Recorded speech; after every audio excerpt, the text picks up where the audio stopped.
اب حضور جبریل امین کے ساتھ آسمان دنیا کی طرف روانہ ہونے لگے. اللہ اکبر. اب دیکھیں کوئی شخص جا رہا ہو تو اس کے پروٹوکول کے لیے، اس کے اعزاز کے لیے، اس کے آنر کے لیے بھی استقبال کچھ کرنا پڑتا ہے. اب حضور آسمانوں کی طرف تشریف لے جا رہے ہیں تو رب کریم نے اس موقع پر بھی اپنے حبیب کو پروٹوکول عطا فرمایا، اپنے حبیب کو عزت و تکریم، اپنے حبیب کو ایک آنر عطا کیا. جب حضور علیہ السلام پہلے آسمان پر پہنچے تو ادھر آپ کے ویلکم کے لیے، آپ کے استقبال کے لیے حضرت آدم علیہ السلام کھڑے تھے.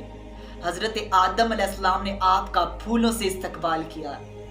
حضور علیہ السلام جب پہلے آسمان سے حضرت آدم سے ملاقات کی تو دوسرے آسمان کی طرف سفر روا دواں. جب حضور علیہ السلام دوسرے آسمان پر پہنچے تو اس مقام پر حضرت عیسیٰ علیہ السلام اور حضرت عیسیٰ علیہ السلام اور حضرت یحییٰ علیہ السلام آپ کے ویلکم کے لیے کھڑے تھے. انہوں نے حضور کا استقبال کیا. اس کے بعد حضور علیہ السلام تیسرے آسمان پر تشریف فرما ہوئے تو اس مقام پر حضرت یوسف علیہ السلام نے آپ کا استقبال کیا. اس کے بعد حضرت محمد مصطفیٰ صلی اللہ علیہ وسلم چوتھے آسمان پر تشریف لے گئے. ادھر حضرت یوسف علیہ السلام نے آپ کا استقبال کیا. پانچویں آسمان پر حضرت ہارون علیہ السلام نے آپ کا استقبال کیا. چھٹے آسمان پر حضور پہنچے تو اس مقام پر حضرت موسیٰ علیہ السلام نے آپ کا استقبال کیا. ساتویں آسمان پر پہنچے تو اس مقام پر حضرت ابراہیم خلیل اللہ نے آپ کا استقبال کیا. اللہ اکبر. اب اس کے بعد حضور نبی رحمت صلی اللہ علیہ وسلم اور جبریل امین اس یونیورس کی باؤنڈری پر پہنچ گئے جدھر اس کائنات کا اختتام ہوتا ہے. سدرۃ المنتہا کے مقام پر پہنچ گئے.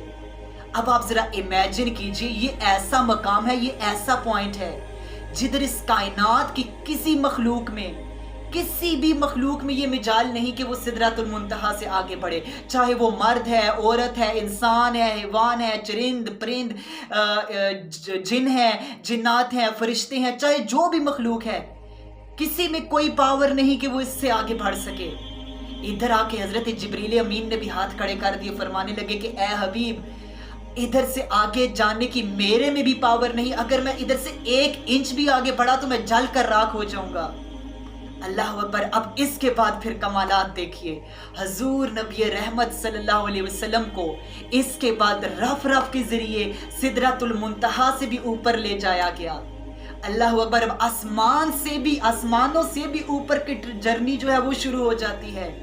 حضور نے آسمانوں سے اوپر کا سفر شروع کیا. جبریل امین بھی سدرۃ المنتہا پر ٹھہر گئے. اب اکیلے حبیب علیہ السلام جا رہے ہیں. اللہ اکبر. جو حضور علیہ السلام اللہ تعالیٰ کے عرش کے قریب پہنچے تو عرش بھی اللہ تعالیٰ کا جھومنے لگا کہ آج حبیب ملاقات کے لیے تشریف لا رہے ہیں. اللہ اکبر. حضور علیہ السلام نے دیکھا کہ اللہ تعالیٰ کے عرش کے قریب پردے ہی پردے حائل ہیں، نور کی تجلیاں پردے ہی پردے حائل. اللہ جل شانہ نے اس موقع پر تمام کے تمام پردے ہٹا دیے اور اپنے حبیب علیہ السلام کو اپنا دیدار کرایا. اللہ جل شانہ نے ارشاد فرمایا کہ السلام علیکہ ایھا النبی ورحمۃ اللہ وبرکاتہ. اے سونے حبیب، آپ کا رب آپ کو سلام پیش کرتا ہے. اللہ اکبر. اللہ اکبر. اب آپ ذرا امیجن کیجئے. فرمایا السلام علیکہ ایھا النبی. السلام علیکم یا السلام علینا نہیں فرمایا. فرمایا السلام علیکہ، اے حبیب صرف آپ پر سلام ہو. یہ نہیں کہ السلام علینا یا السلام علیکم آپ سب پر سلام ہو، یہ نہیں کہا. لیکن پھر بھی دیکھیے حضور علیہ السلام پر قربان جائیں. حضور علیہ السلام نے ارشاد فرمایا کہ اے میرے مالک، اگر اس کے آگے السلام علینا والا عباد اللہ الصالحین بھی لگا دیا جائے تو کیا ہی بجا ہو. تو رب کریم نے یہ جملہ بھی اس کے بعد ایڈ کر دیا کہ حضور کی امت کے جو نیک بندے ہیں ان پر بھی سلام ہو.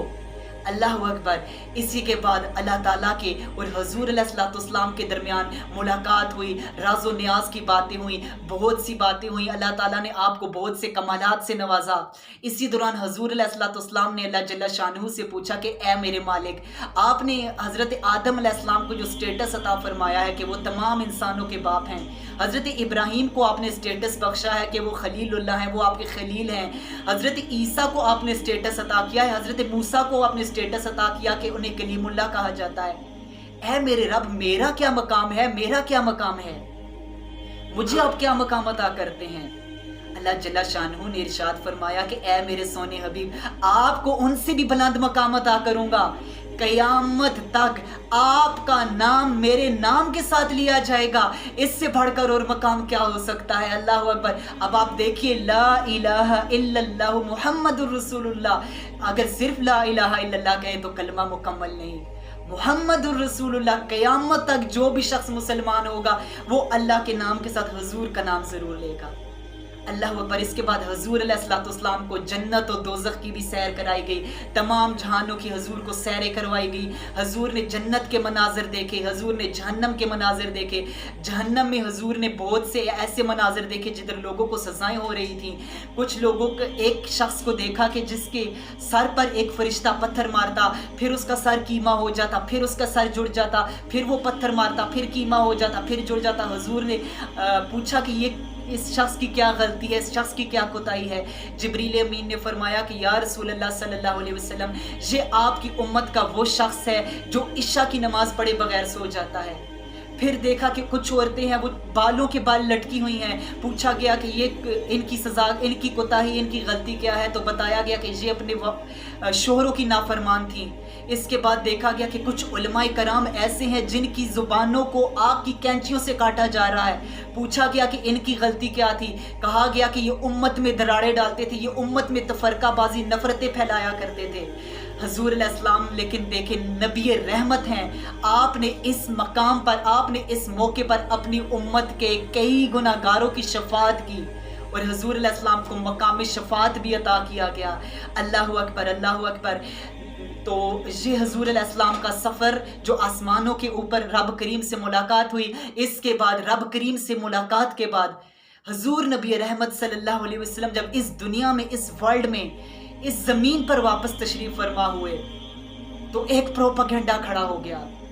جب ڈس بلیورز نے یہ بات سنی تو پروپیگنڈا کھڑا ہو گیا کہ یہ کیسے ہو سکتا ہے۔ ان میں سے ایک ڈس بلیور حضور نبی رحمت صلی اللہ علیہ وسلم کے ایک صحابی حضرت ابو بکر صدیق کی خدمت اقدس میں حاضر ہوا اور عرض کرنے لگا کہ آپ اس واقعہ معراج کے بارے میں کیا کہتے ہیں؟ حضرت ابو بکر صدیق نے پوچھا کہ تم سے یہ بات کس نے کہی ہے؟ ڈس بلیور کہنے لگا کہ یہ بات تو آپ کے دوست محمد کہہ رہے ہیں۔ حضرت ابو بکر کی پھر بات سنیے، آپ فرمانے لگے کہ اگر محمد صلی اللہ علیہ وسلم نے کہا ہے تو پھر اس بات میں کسی قسم کی شک کی گنجائش ہی نہیں، اگر وہ کہہ رہے ہیں تو پھر 100% درست کہہ رہے ہیں، اس بات میں کسی قسم کی کوئی شک کی گنجائش ہی نہیں۔